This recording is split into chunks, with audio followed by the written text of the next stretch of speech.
Hailing frequencies open and welcome aboard Treks and Tangents. I'm your co-host Brian.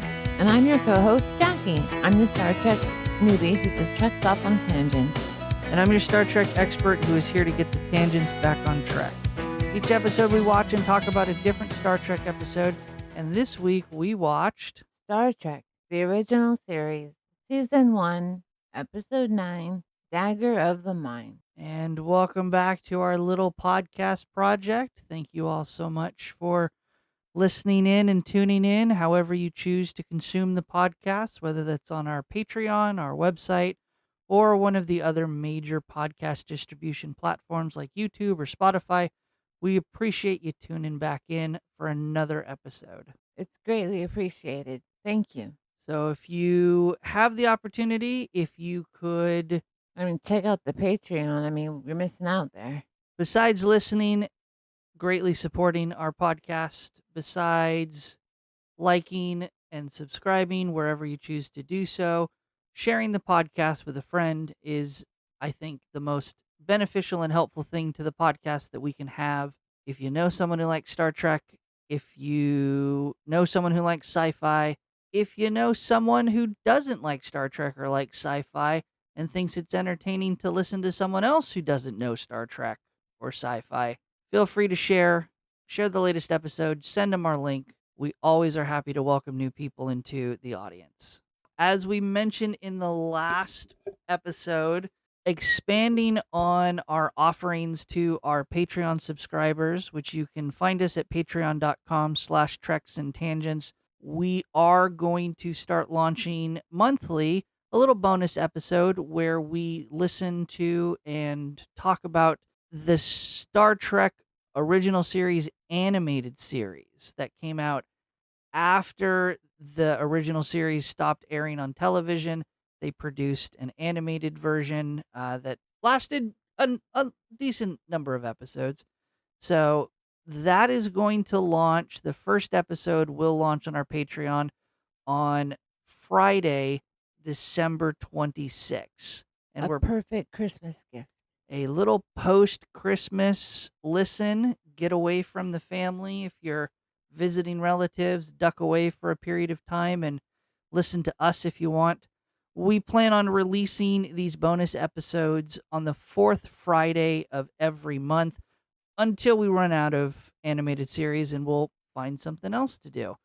But they're only going to be available to our Patreon subscribers. They will not be found on the other podcast streaming platforms to listen. You just have to visit patreon.com/treks and tangents and sign up to be a crew member of the podcast. Greatly appreciate your support. Thank you so much for considering joining our crew. But with that being said, let's just jump into this week's episode. We ended last week's episode, as we always do, by giving a turbolift tease or elevator pitch. This was where we had Jaci give her best estimate to what the plot of this week's episode would be with just the title of the episode. And I happen to have that right here. Jaci's prediction was more narrow-focused this week than it has been. I'm doing much better. And so Jaci's turbolift tease was, and I quote, "That means we are going to have a character that has like a brain tumor, and that, is a metaphor for that dagger or vice versa. And we have to cure them and make them happy." I get like a bronze star. A bronze star. You're still making very vague predictions. A metaphor for the dagger, or the other way around, it's a metaphor for not the dagger. I'm just like Shakespeare. I got all the words. You're just hedging your bets. But I'll give you a bronze star for this week. Boom. What did you think of this week's episode, Jaci? I liked it, actually. I didn't even realize it was 50 minutes long. 50. It felt like 15. It just was flying on by. But I do need them to work on the ladies' uniforms because Miss Helen definitely needed to be wearing longer pants. I was probably going to point that out too when we got to it, but I agree as well. The pacing for this episode was fantastic, I thought. This definitely is an episode that doesn't drag out. It doesn't really have any spots during the plot where you feel like things are dragging or things are being drawn out to fill time. They definitely make great use of the 50 minutes for the episode. And back to Helen, though, if you have a problem when things are not, equal, beware. She has one curl that is not pinned. It's just hanging there. Like, weird. Yeah, an interesting fashion choice or style choice by the hairstylist. So, enough about our initial impressions. We're trying to shorten this period of the podcast up so that we can get to the meat of the podcast. Jackie, why don't you walk us through the episode? So this time, instead of starting at the bridge, we start in the transport room with two crew members who are trying to send five giant pieces of medical and aid to this penal colony. I'm assuming it's like a jail of some sort. Right. The opening shot of the show, of the episode, is of this giant container of infrasensory drugs. It said from the Tantalus penal colony, but they're beaming it down. Who knows? It's a giant container full of drugs. But yes, this is, in a sense, a prison or jail for individuals. They don't go into super detail, but this is a type of jail where people with mental disabilities who have violent tendencies, so these would be medical conditions like schizophrenia or other types of conditions that would lead someone to violence. It's a jail for criminals who have committed crimes, but rather than locking them in a jail cell or a holding cell, this penal colony is staffed by doctors, psychiatrists, therapists, psychoanalysis equipment. And in one sense, they're doing treatment.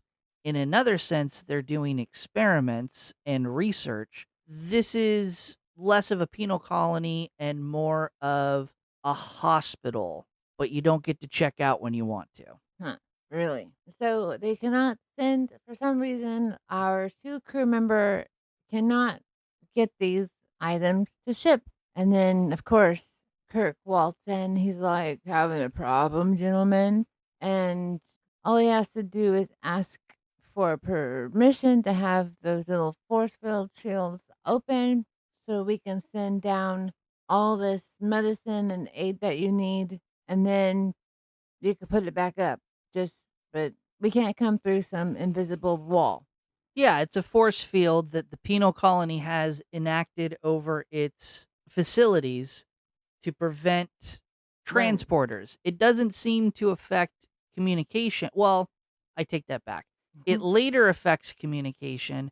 They have to have some kind of monitoring system for outside people to ping in. So, like, Maybe it's like a doorbell. yeah, they've got someone monitoring some doorbell frequency, but we later find out, or we later see that when Kirk tries to reach the Enterprise with his own communicator, the same force field blocks that communication. It's a security measure because, again, this isn't a hospital. This is a colony that is incarcerating individuals who have committed various amounts of crime and not petty crimes, violent crime. So Kirk gets everything open. The 5 boxes and medicine are shipped down. And then, oh, the planet has to come back up from Dr. Adams.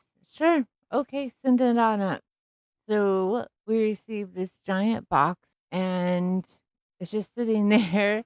Yeah, it's supposed to be research data, and it has to be tapes because the computer runs on the Enterprise on tapes. Every time they access files and information, they're referring to tapes. This would have to be in reference to what technology is in the 60s, where all data is stored on tapes. So these have to be just reels and reels of data tapes. Yes, like for last episode, I imagined that all these tapes were like those microfiche things that we looked at the library in high school or even in college. Yeah. Just, everything smushed, but with tons of data. Yep. Pretty And much pretty much the same thing. so, of course, the box is supposed to be just the tapes hanging out there. And Kirk reminds we only know one of these crew members' name, which is Berkeley, because Kirk calls him out and says, you have to follow protocol and secure it and He's relearn your thing. he But of course, secure this box first. Yeah, Kirk's calling out the crew member for not remembering on his own that a penal colony would have a force field that they would need to request to be lowered. So, something that he should know. Kirk is acting in his role of captain to tell him you need to go re-review your information and do some remedial training, but he's not harping on it. He's definitely just kind of ribbing on him and giving him a little bit of a hard time. But of course, they all have their backs turned. Their backs are turned. Out of the box creeps this creepy dude in a blue jumpsuit and black boots. And he's like a little acrobat person, just super, super quiet and gets out. And then he just waits for Captain to leave and knocks out our dear friend Berkeley. And so Kirk's gone, and we have a knocked out Berkeley. So this wild looking person tries to leave, but he can't go out of the transport room because the hallway is filled with people. We never see the hallway ever filled, but of course, at this one time, they're they all must be walking to lunch. Who knows? Yes. So he then hides again. After the opening credits, we're on the bridge, and Kirk and McCoy are just chatting about how it would have been nice to meet Dr. Adams. Well, Kirk is more interested in meeting Dr. Adams. Dr. McCoy really doesn't have any desire to meet Dr. Adams. He doesn't have the same opinion. Right, like Kirk is like, oh, this man is a god. Kirk definitely idolizes Dr. Adams and the work that Dr. Adams does.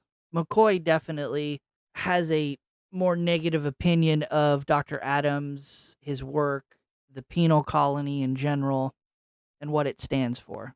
I mean, Dr. McCoy even brought up that it was like a cage, but then Kirk bounces back that it's just like a resort. They're all okay, getting their therapy that they need.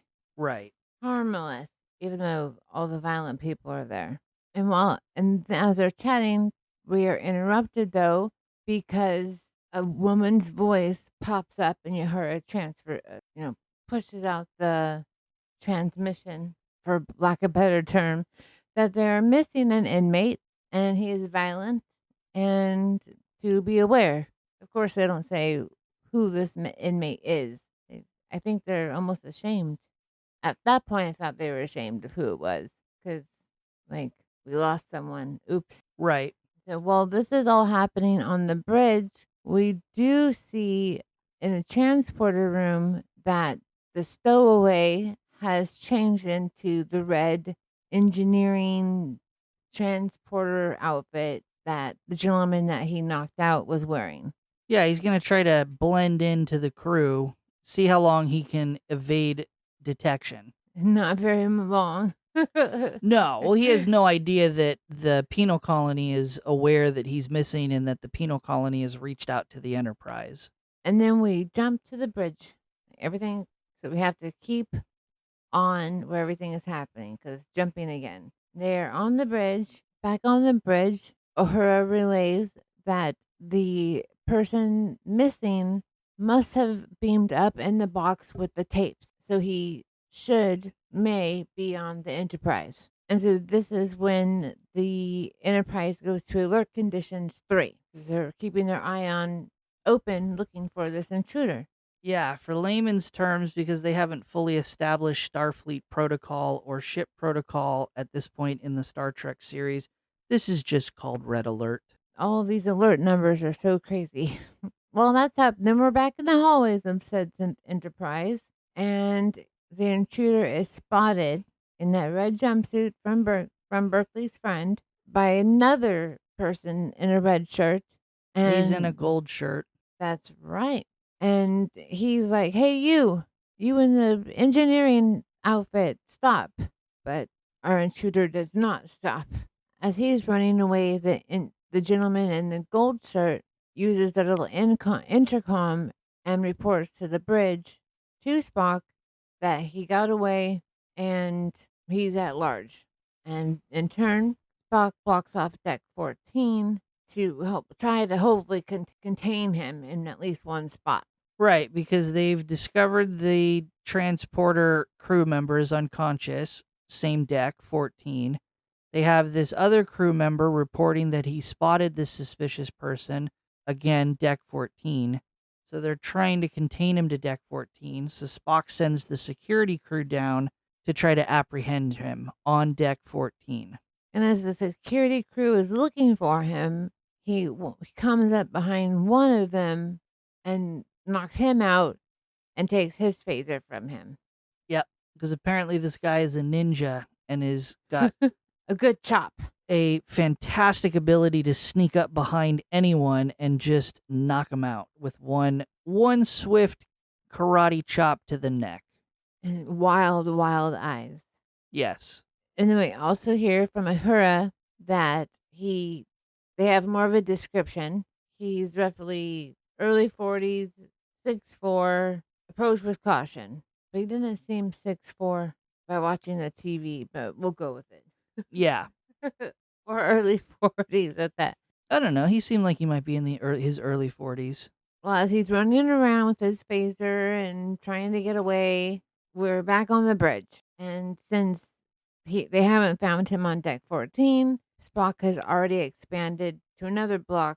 Let's keep trying to look for him. Yes. And the Tantalus still hasn't returned the Enterprise's call for more information. And finally, Kirk contacts them. Yeah, Kirk wants to speak directly to Dr. Adams because I think Kirk's suspicions are starting to raise a little bit. Certainly, we know McCoy's suspicions are off the charts, but I think Kirk, from a procedural standpoint, is more concerned with just how does this happen. So he wants to talk directly to Dr. Adams, who is in charge of this penal colony, the warden of McCoy's jail. And while they're talking, Uhura does get confirmation that the inmate is aboard. The box that he came in is open. They found the crew member who got knocked out, but while Kirk is talking to Dr. Adams, it was more like a "oops, I'm sorry that happened." It's like your problem now. He was very nonchalant about the whole thing. Yeah, he does ask later. He does show a little bit of concern toward the Enterprise crew and asking if there's any fatalities or if anyone's hurt. He's very agreeable, I will say, throughout the episode until he's called to the carpet at the end. We also have a security crew person come and just stand at the bridge door, just standing there Yeah, like a filler. let's talk about this idiot security man. This version of the Enterprise, there is only one turbo lift onto and off of the bridge, the one at the very back of the bridge. There's no other turbo lift. And he walks in and he immediately plants his back facing that door. And he's watching all of the bridge members. He's not watching the turbo lift. He's not guarding against anyone because all of a sudden the strange man pops into the turbo lift, exits the bridge.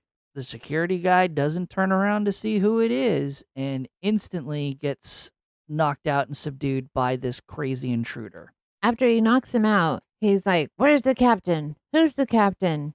Over and over again. And then finally, Kirk's like, "Hey, it's me." And the intruder insists on these crazy things at gunpoint, phaser point.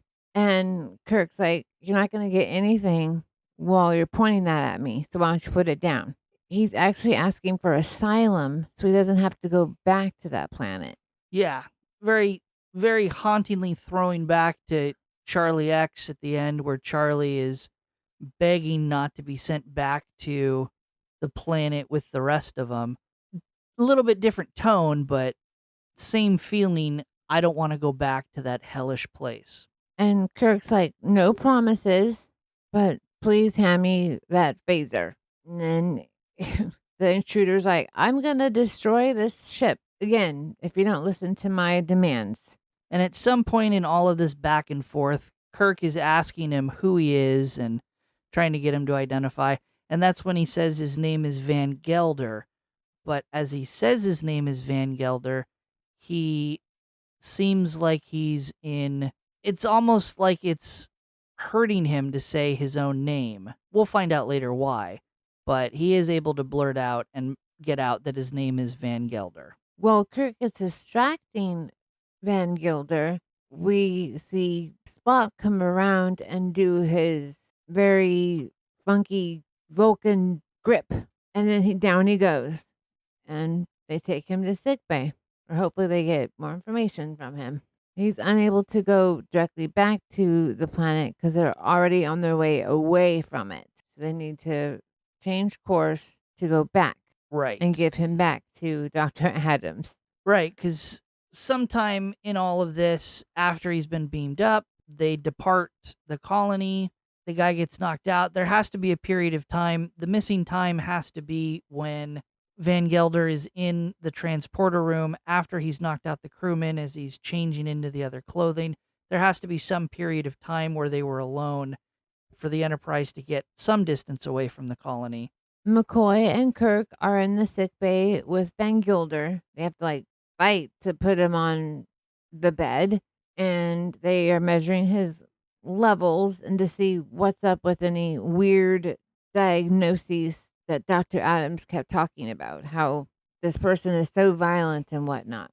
And in this early part of the scene, McCoy is reporting back to Kirk that all of Van Gelder's vitals are off. That he's sedated, but he's heavily sedated. He had to be over sedated to keep him calm. 3 times as much. Right. He has to be overly medicated in order to have him even be as calm as he is, but he's still clearly agitated as he's strapped down on the sickbay table.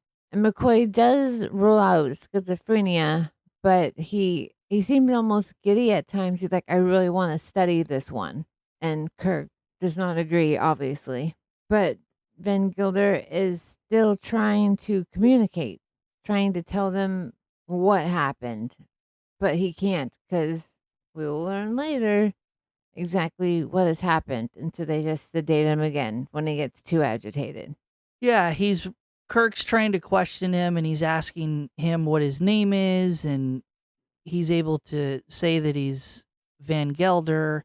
And he does also reveal in and amongst, obviously he's in pain as he's trying to talk and recall this information, but he's able to reveal to Kirk that he was the director of the colony.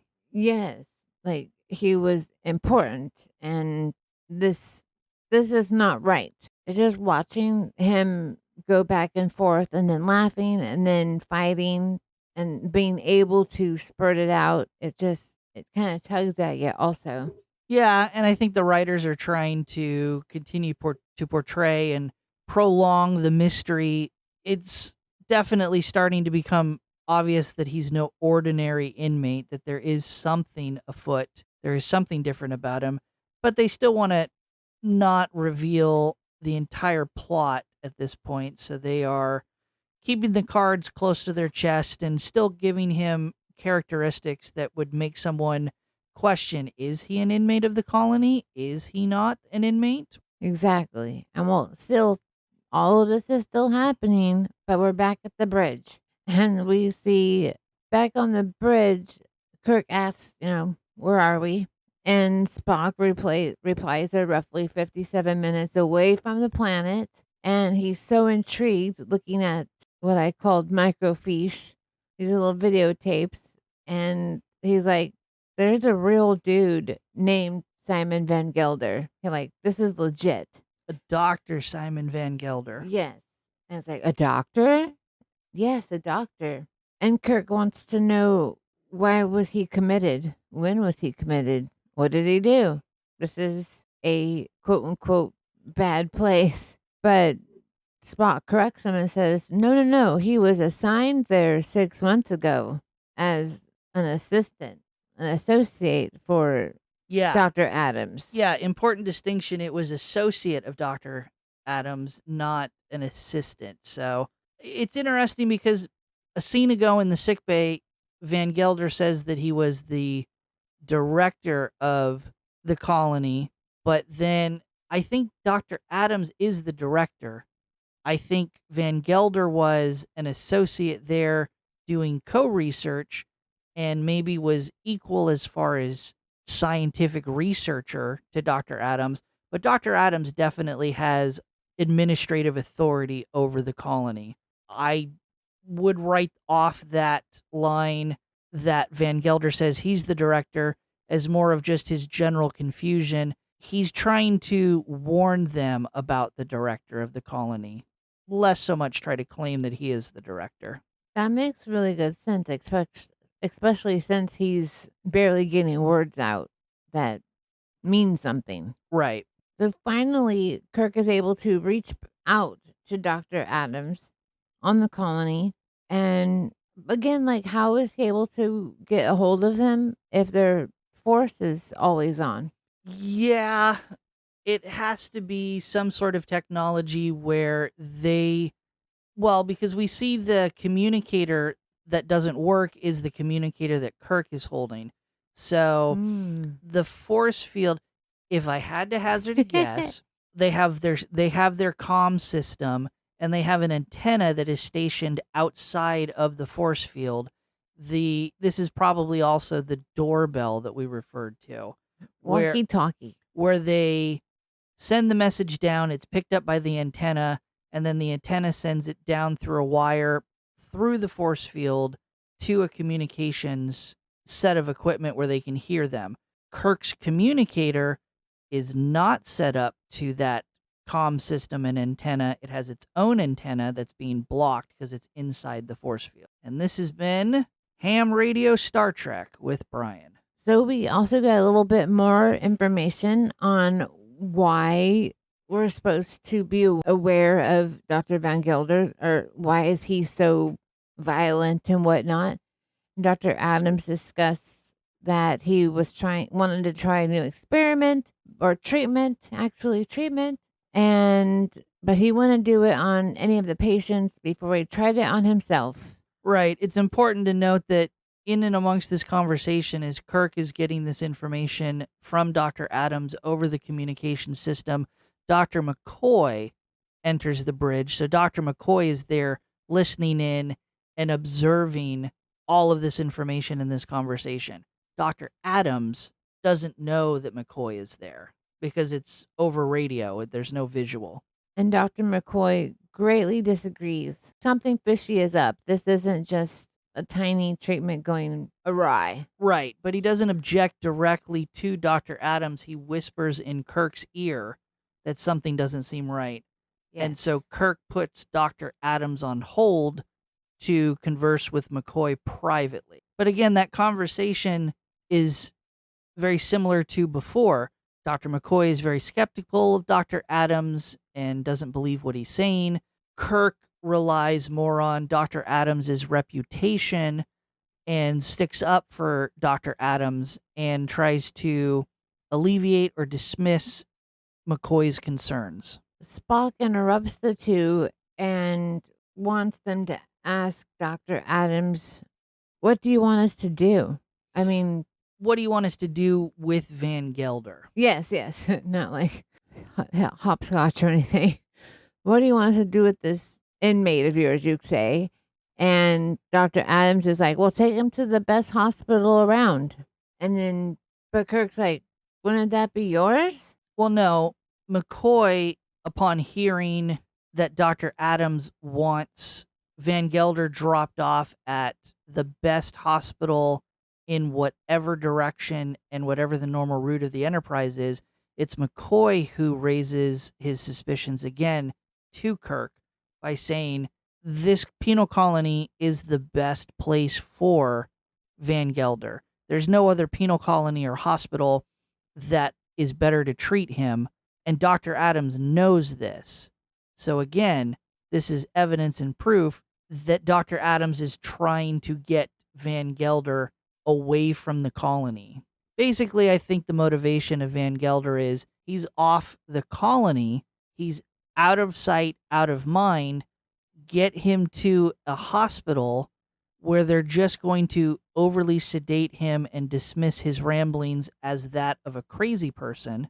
And then Dr. Adams' experiments and all of his little shady dealings with the inmates at the colony will continue to go unnoticed. It might even be that Dr. Adams indirectly could have helped Van Gelder escape. Kirk and McCoy continue to argue back and forth about what to do with Van Gelder. Well, and McCoy is still suspicious of Dr. Adams and everything that's going on, and the argument stems from Kirk continues to defend Dr. Adams and dismiss McCoy's suspicions. Exactly. And then he uses that suspicion and throws it in McCoy's face. And it's like, all right, then put it in your report too. Thus making Kirk have to make another report. Right. McCoy is basically employing some procedural loophole or procedure where he's using his medical log that he's required to keep as part of the mission to spell out his suspicions and objections. This procedurally triggers a necessary response from Kirk in his log, and Kirk has to alleviate this suspicion and document why McCoy's suspicions are not valid. And the only real way to do that is to investigate his suspicions. And so Kirk decides, with permission, of course, from Dr. Adams, that he will come down with his crew and do that investigation. But Dr. Adams says, why don't you just, keep that crew to a minimum? Right, because Dr. Adams, well, as we know, Dr. Adams doesn't want a lot of witnesses, but the official reason is we're still a penal colony. We still have our patients are convicted criminals, and we want to limit contact with the outside world. So only bring down the absolute minimum crew that you need to complete this investigation. But while Kirk is apologetic to having to conduct this investigation, Adams takes it in stride and in fact says he welcomes the investigation because it'll help put the whole matter to rest. Again, Adams is extremely agreeable and is doing everything he can to cooperate. I think less to convince people that he's right and more to say, there's nothing here to investigate, now leave. Exactly my thoughts too. Like, just nothing to see here.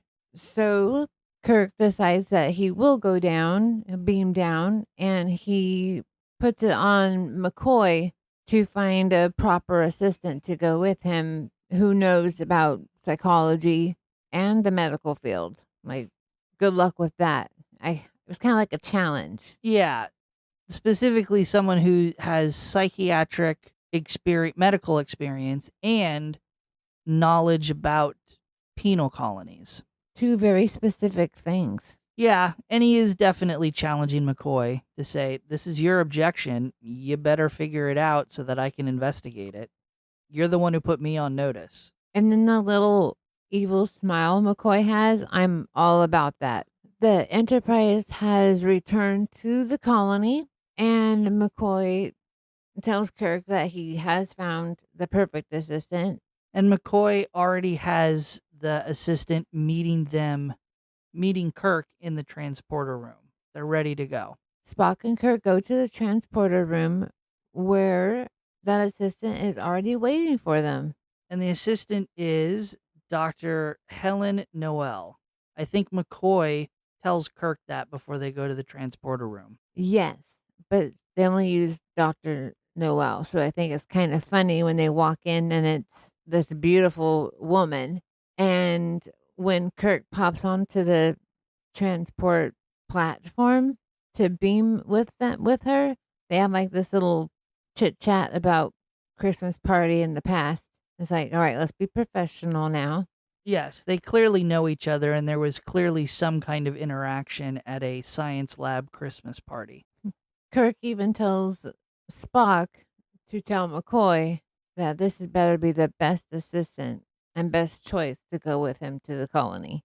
Kirk and Dr. Helen beam to the Tantalus V, where they are on this elevator that is not fancy like theirs, and it's so rickety. Kirk actually like grabs Helen Well, it's not in the necessarily opposite way. it's not necessarily rickety, it's just that as soon as it starts to move, it moves incredibly fast and catches them off guard. They arrive at the bottom of the elevator, and Dr. Adams is there to greet him, both of them. Kirk tries to surrender his phaser, safety first, and Dr. Adams says, no, just keep it. We're okay. Again, super agreeable. Yeah, like, are we sure that this is a prison? Are we sure that the people in the prison pose any danger? Or is Dr. Adams so convinced that everyone on the colony is either incredibly loyal to him or incredibly brainwashed and unable to rebel against him? And they all introduce themselves, and then Helen makes a joke about her being called Doctor because, Kirk's just been calling her Helen all this time. But so, as they keep going, Dr. Adams wants to do a toast with them. But before they can do that toast, Kirk wants to check in with the Enterprise to make sure they know that they've arrived safely. He tries, and he can't get through. So Dr. Adams is like, "Oh, let me turn down our force field and let you get through to the Enterprise so you guys can check in." And after the check in, they go back to focusing on talking about the planet and Dr. Van Gilder when in comes Leafy. We learned that she was a former inmate and now she's a therapist. Yeah, her treatment has apparently gone so well that after she's received whatever treatment she had to receive, she's willingly stayed on as a therapist. And they even ask, what did you do beforehand? What was wrong? Why were you bad? And she's like, why is that so important?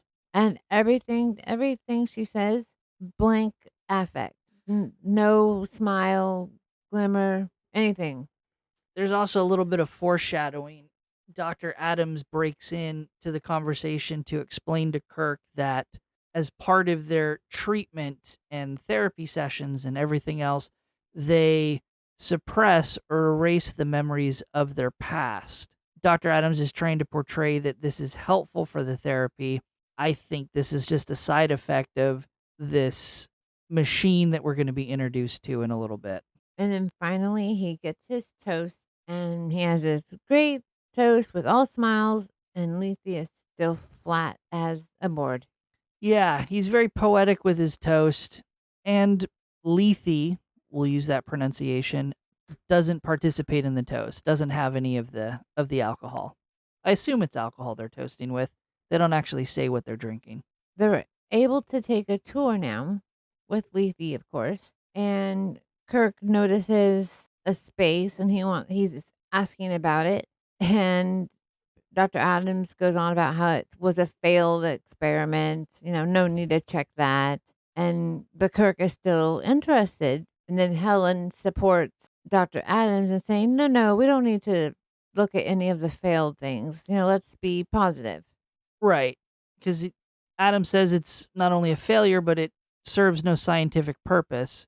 And that's kind of what Dr. Helen focuses on is, well, if there's no scientific value to this, we don't need to look any further. She's focused very much on the science of everything, as I think her role is as the assistant. But Kirk needs to dig deeper, and Kirk knows that. Exactly. And even though he's saying one thing, his body is almost like too giddy, like Duper's delight. Like, ha ha ha. Meanwhile, back on the Enterprise in the sick bay, Miss Dr. Van Gilder is still his fidgeting. He's still agitated. He's still fighting. He is trying to communicate, but it's not really communication. He is telling them he's not a criminal he is able to, spit out the words neural and neutralizer, light, all these broken, all these words in like a broken sentence. And they still have Dr. McCoy and Spock still are unable to put the pieces together, but they know that something is wrong. Well, they know something's wrong, but they still decide to sedate Van Gelder at this point again. And I was surprised Spock was all about, yeah, poke him, poke him. Yeah, give him the drugs. And then, like I said, we're going back and forth a lot again. This kind of format frustrates me because I miss things. So bear with me. They come across a room with a chair. An inmate is in a chair looking up. Well, this would be the room that they were standing outside of just 2 scenes prior Exactly. The failed experiment. that had no scientific value. And then he even uses the words neuroneutralizer. That's how he introduces the machine. And the light is at the very top in the ceiling, and the subject lays down in the chair staring at it. And it's just, super simple. These dial easy to use. There's another employee, very still flat effect. I didn't grab his name. I don't think we get a name for that. No, we do. We do get a name for that guy. I just went back and looked it up. The assistant who's operating the neural neutralizer on the unnamed patient is simply named Eli. Thank you very much. So we have Lethe and Eli. Right. Interesting. And again, no affect, flat face, no emotion, just doing monotone. And so they just use the unknown subject as an example. These little knobs on this weird mechanical board just increases intensity, turns it off, turns it on, done. But we don't know if it works.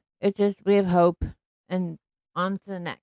Well, and it's interesting that here we see that they're using it on a patient, but just prior, it was described by Dr. Adams as a failed experiment and having no scientific value. Dr. Adams has to quickly backpedal and try to say that, yes, we can say that it doesn't do anything, but we have hope in more extreme, more violent cases and more violent patients that it does something. So they're literally just experimenting on a patient using a machine and a procedure that has no scientific value.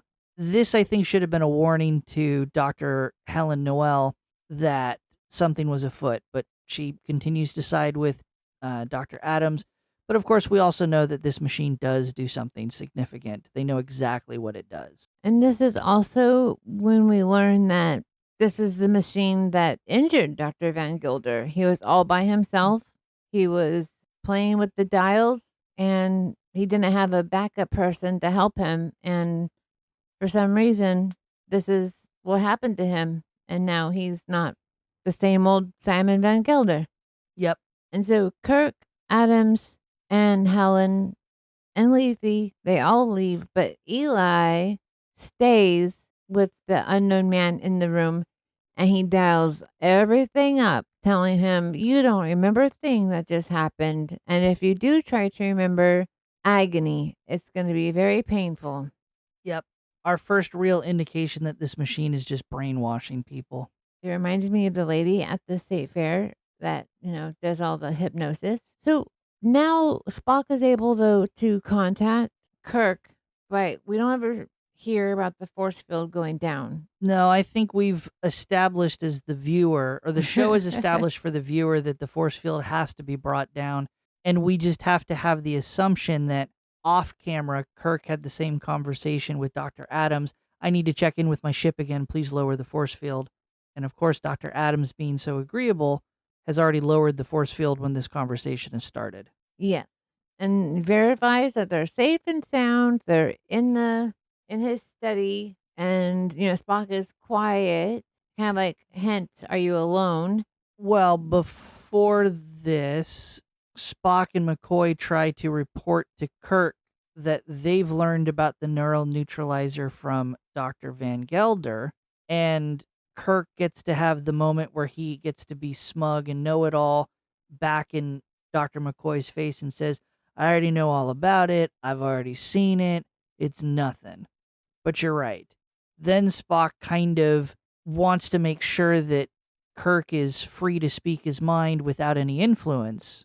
And Adams picks up on Spock's hint and says, clearly he wants to make sure that you're alone and no one's eavesdropping. I'll go busy myself with something else out of the room. Feel free to talk with him. And then, so this is when Spock says Van Gilder says that they're in danger. And they're like, we're just going to stay, everything will be fine. And you can see Dr. Van Gilder like his body screams no. That again reiterates that they're in danger. But Helen is not convinced. She's like, there's nothing wrong. He just has neural synapse damage. Like everything isn't clicking right in his brain. But we all know that that is not true. Dr. Van Gelder is certain that Dr. Adams will indeed destroy Kirk and Helen while they're down there, just overnight. Right.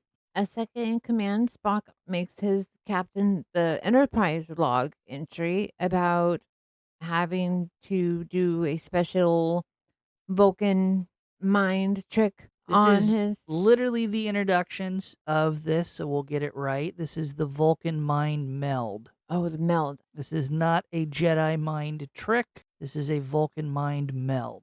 Oh, now I'm hungry because it reminds me of a melt. But anyways, okay, so he talks about that. But now Spock is torn about doing the mind meld with other, like without privacy because it's only for the Vulcan people. He's never done it to a human, so he has no idea what it's going to be like. It's never been performed by a Vulcan on a non-Vulcan, according to Spock, up until this point.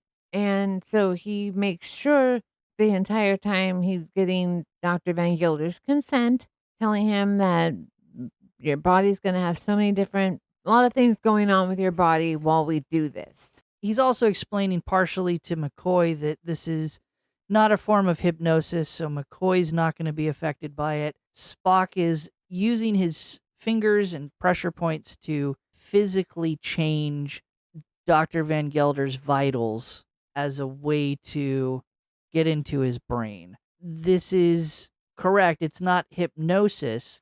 And as Star Trek continues on later, the Vulcan mind meld is used so many times. This is something that comes back again and again and becomes a very important part of Star Trek lore. It is a form of telepathy, even though that doesn't come across entirely in this instance of using it. This seems more of a physical meditation to calm Van Gelder, to get him to verbalize his thoughts and share this information with Spock and McCoy. This is a form of telepathy. Spock is experiencing, in part, Van Gelder's thoughts and memories at the same time. Like melded together. Exactly. And so they're able to get the answers of what Van Gelder went through via this meld. And he even talks about it being Van Gelder should be in a euphoric state, so it should be more relaxed, which allows for the information to pass through. Then we do a hard cut back to the planet, and we are in Kirk's quarters because he's just trying to go to bed. But he summons Helen also to ask, what did you think about Kirk really wants to see the neutralizer again? He asks Helen, can you control the device? And she's confident that she can. Yeah, and he wants to see it without Dr. Adams or any of Dr. Adams's staff present because he wants Noel to see the machine work, and as a medical professional, as the assistant, as the medical expert on this away mission, he wants Dr. Noel's unbiased opinion, and he wants so they both can observe this device working. And he trusts her because, I mean, he literally says, I don't want my brain damaged. Right. So he sits in the chair, looks up at the light, and he's like, all right, let's try a light one. And Noel has it go 1 to 2 seconds. And he's like, all right, you can start whenever you want. We already did it, but your face went blank. Huh? So, all right, let's try it again. Uh, Maybe suggest something, benign. Right, because previously Dr. Adams, we glossed over it, but Dr. Adams was saying the point of this machine was try to replace violent thoughts and violent impulses with more benign, more innocent thoughts. So in their brain at this moment, that's all that this machine does. And so naturally Kirk is saying, "Well, go ahead and implant some benign thought in me." And she's like, "You're hungry." And then turns it off. And he's like, "I'm so hungry I can raid a kitchen." Yeah, And then they all laugh. Ha ha ha. So, but then he wants to know further. Try something, you know, out of the ordinary, different. And so they started again. Helen goes on about the Christmas party because they both know about that. But then she says, "You remember it differently.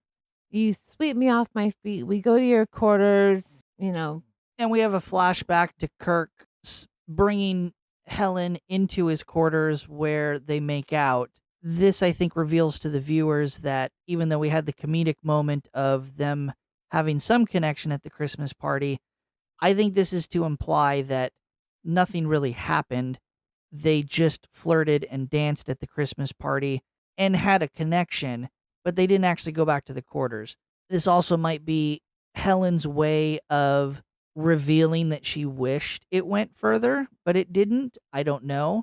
It's interesting that she chose this instance to use as a way to test the machine. I thought it was kind of clever since that's something that they both experienced themselves individually together, like together, not with others. But he's smiling crazily while this is happening, and then Dr. Adams and his goons take Helen away from the controls, and he's like, "Oh, now I have you to myself." Adams to Dr. Kirk, and he just starts going. Dr. Adams to Captain Kirk. I wanted him to be a doctor. Oh well. Dr. Adams cranks the intensity up super high and starts to implant into Captain Kirk's brain how madly in love Helen he is, and he'll do anything for her. And if he's not with Helen, it's unbearable pain. And the only way to make the pain stop is if he stays and is close and is with Helen. And after that suggestion, then Dr. Adams asks Kirk to drop this phaser. And Kirk repeats, "Must drop the phaser." He fights it, but he eventually does. Now, the communicator, harder fighting, he actually gets to open the communicator where it does his little chirp chirp, but because of the pain, he actually falls out of the chair onto the floor, Yeah, thus dropping the communicator. he's fighting the treatment, but I would also imagine, based on the rest of the episode and everything that we know, that this call out to the Enterprise doesn't go through because of the force field around the colony. We cut into Kirk's quarters and we see that Helen is trying to, nurse him awake to get him to wake up, and he's, still thinks he's madly in love with her, and tries to kiss, and she's like, "No, no, no! Remember, this is not right." And then try to remember. As he rolls away from her, she kind of like jumps back because who knows what's gonna happen. And as he's walking towards her, he sees a vent. Vents are for where the ducts are, like the air conditioning ducts. And he's like, "You could fit through here." Yeah, because it's huge. It's human size. So he just like pops her up in there and shuts the vent. And so she's on her way to the electricity power room so that she could turn everything off Which would shut down the force field around the colony. and be able to contact the Enterprise and vice versa. So while she's on her mission, Dr. Adams returns. With Eli. Yes, because obviously Captain Kirk needs more treatment. So off they go. Helen is finally in the power room, and it's like she's dancing from station to station. But she's looking for basically an off switch because she doesn't know anything about electricity. She told Kirk that. And as she's in the middle of pulling the master bar down, one of Adam's security henchmen find her and pull her away. She does get the power off, though, in this moment. Like a tiny moment, but And in that tiny moment, as she is being subdued by this henchman and the power is still off, Kirk manages to break free from the neural neutralizer because it's now powered down. He fights with Adams and Eli and manages to knock both of them out before he runs away himself. leaving Dr. Adams in the room while Noel is lying on the floor. The henchman turns the power back on. He turns around and he like goes to her, but she tricks him and kicks him into the electricity panel where everything turns off. And that allows Spock to beam down to where that interruption happened. And but meanwhile, Helen has already hopped back into the duct at this point. So Spock does not see anybody. And Spock turns everything back on. Which of course turns the neuroneutralizer back on, which captures Dr. Adams in its beam, and we see a awkward, painful shot of Dr. Adams starting to be brainwashed by the neuroneutralizer. Helen is able to get back through the ducts into Kirk's quarters. So she is safe. Then they go find Dr. Adams all alone in the neuro neutralizer room, but sadly he's dead. He died alone with no thoughts, staring up at the light. Right, because they realize that they put two and two together, that he's had all of his thoughts drained out of his brain and there's no one there to put those new thoughts back in to brainwash him. So it basically just drained him of everything, and someone can't survive like that. Kind of like what Dr. Van Gelder said earlier, how it was so lonely. Right, as his memories were being taken away. And part of why I think this treatment works so well is how unbearable that feeling of being empty in your brain is.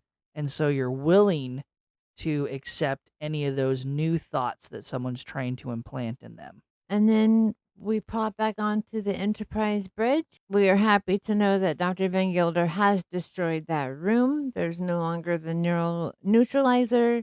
He's back in control. And Kirk and McCoy do have a little back and forth about, I mean, how can a man die from loneliness? And then they explain it that you have to kind of be there to understand it. Yeah, it's one of the more haunting lines of Kirk saying in response to Dr. McCoy, "Not when you've sat in that room." It's a very perfect delivery that really captures the emotion that Kirk is feeling, having gone through that treatment himself. Like dread. Yeah. And roll credits. So Jackie, what did you think about season 1, episode 9, Dagger of the Mind? I actually liked it.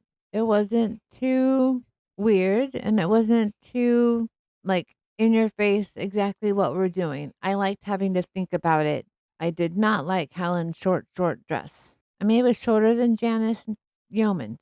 Yeah, and I really liked this episode too. As I said in the beginning, the pacing is spot on for the episode.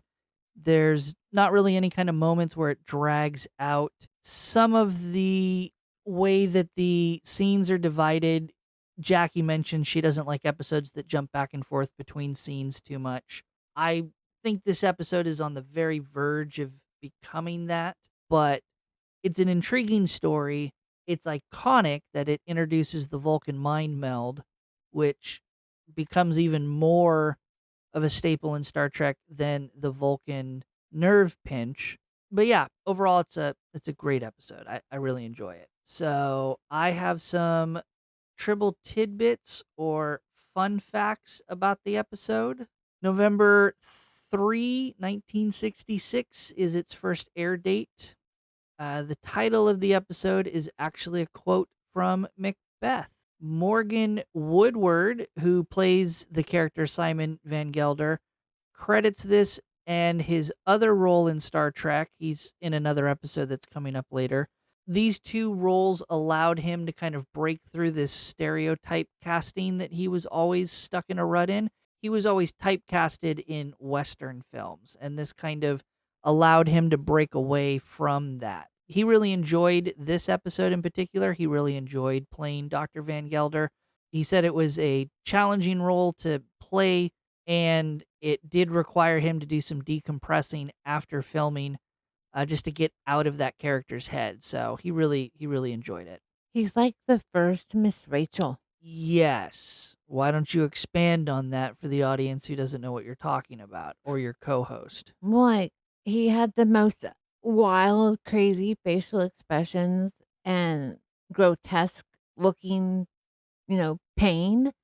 And Miss Rachel, like, that woman has confidence out the wazoo because she has no makeup or anything on, and the camera's right in her face, doing the same thing, just teaching little kids.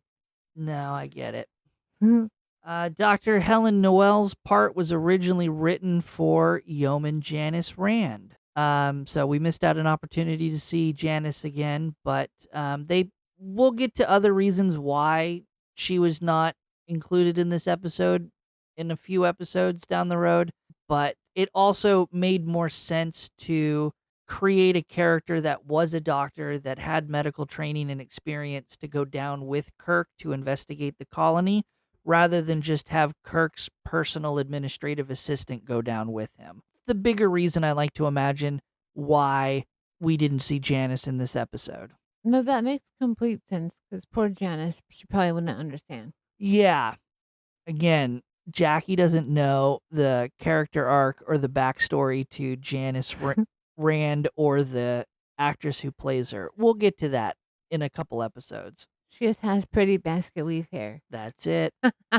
As I mentioned in the moment, this episode is the first to introduce the Vulcan Mind Meld. There's a huge history behind its creation and how it came about. There's many different versions of this script before they settled on a Vulcan Mind Meld. There is that commentary that Spock made to McCoy that this is not hypnosis, and that was added specifically because the writers and the developers of the show did not want to perpetuate that hypnosis was a valid medical treatment. They didn't want to portray that opinion. They also had that because while they didn't want to say that hypnosis was a valid medical treatment, they did believe that hypnosis was real. And so they mentioned that it is not hypnosis, and people at home would then know subconsciously that they were not going to be hypnotized with what they were about to see on the television. Again, but they didn't want to portray it as a valid medical treatment. The character name Lethe in Greek mythology is actually a river in Haiti. The mythology stated that doomed souls who drank from the river would forget their past lives.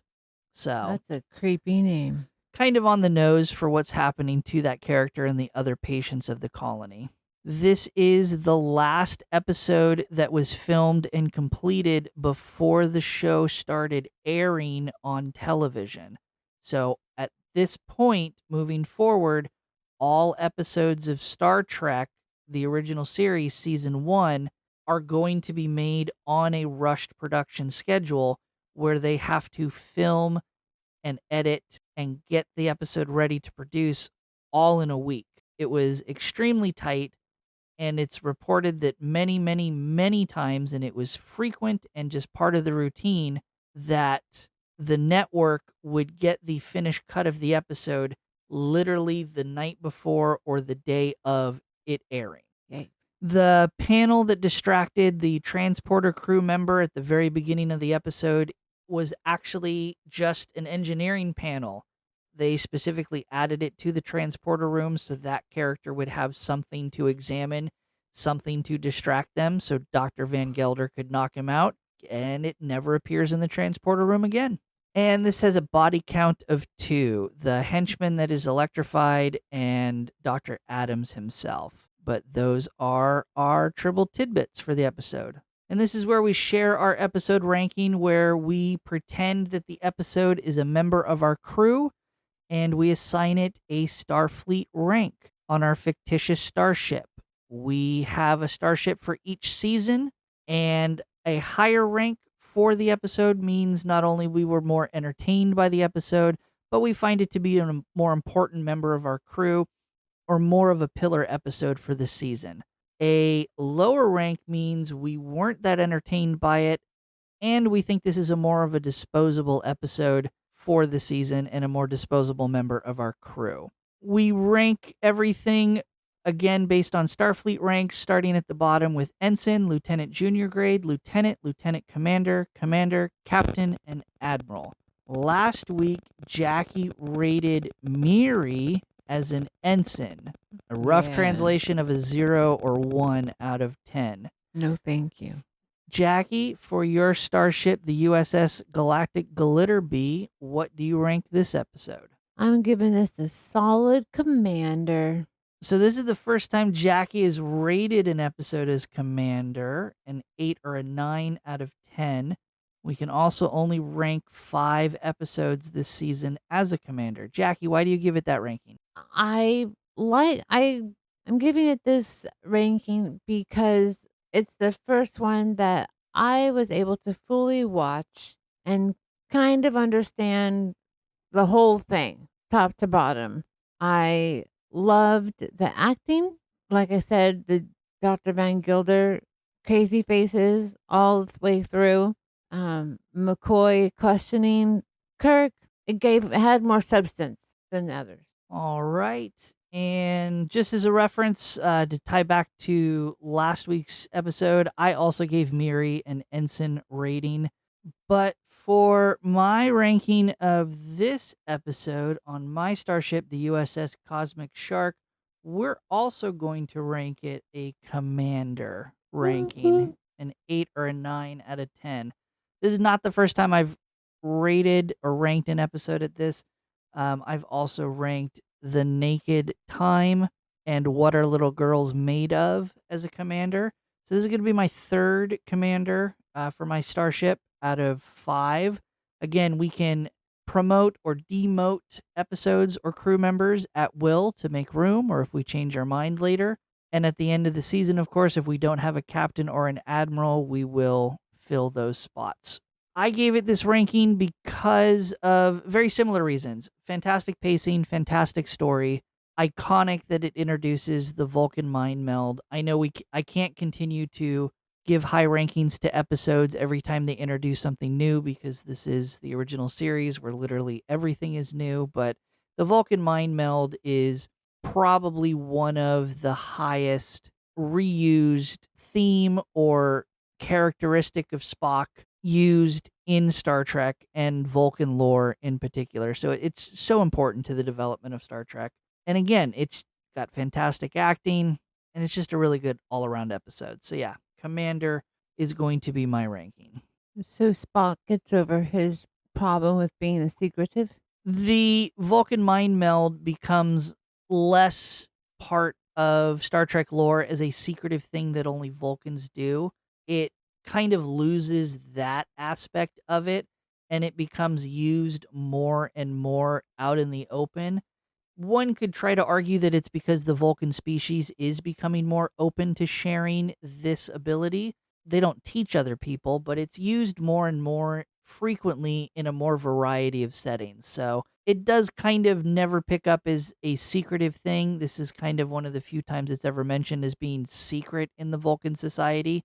And it does evolve over time the way that it's used. You don't see Spock or a Vulcan dancing around the table, readjusting the pressure points as they go. It becomes more of a meditative process. It becomes a cleaner process, I would say. Definitely is involved in some of the more memorable moments in Star Trek and certainly in Spock's character. In comparison, on IMDb, as of this recording, Dagger of the Mind is currently sitting at a 7.4 out of 10. So, pretty much a well-received episode. As a reminder, we will post an updated graphic showing our rankings to our Patreon a day after we publish the episode. So, this will come out on a Tuesday. On Wednesdays are when we post our rankings on our Patreon. We'll be back next week to trek through another episode, but this is where we give our turbolift tease or elevator pitch to the next episode's plot. I give Jaci the title of the next episode, and Jaci, with no other information, will give a brief pitch to the plot. Jaci, next week's episode is entitled The Corbormite Maneuver. Oh, I've heard that word before, and it was fake. That was the last episode. He was tricking people. So, is this going to be a trick maneuver, or does it actually happen? Maybe he names a new maneuver, like like the pit maneuver for the cops. I think I know what Jackie's referring to. Yeah, because he was totally lying last episode to the quote unquote bad people that they'd have to check their carbonite or else something would be in trouble or something like that. I already forgot. Okay, well, we'll see next week if Jaci is even close to what the plot of next week's episode is. Never know. But if you want more show information, you can find and directly support our podcast at Patreon, patreon.com/treks and tangents. As I mentioned, December 26th, we will air for our Patreon crew members the first of us breaking down and analyzing and doing a little mini episode on the original series animated series. Lighter material, shorter episodes. We'll definitely be playing around with the format and the script of the episode to fit, but should be a lot of fun. Hopefully you guys check it out. You can also follow us on x.com at treks_tangents. We're also on Instagram and Blue Sky at Treks and Tangents.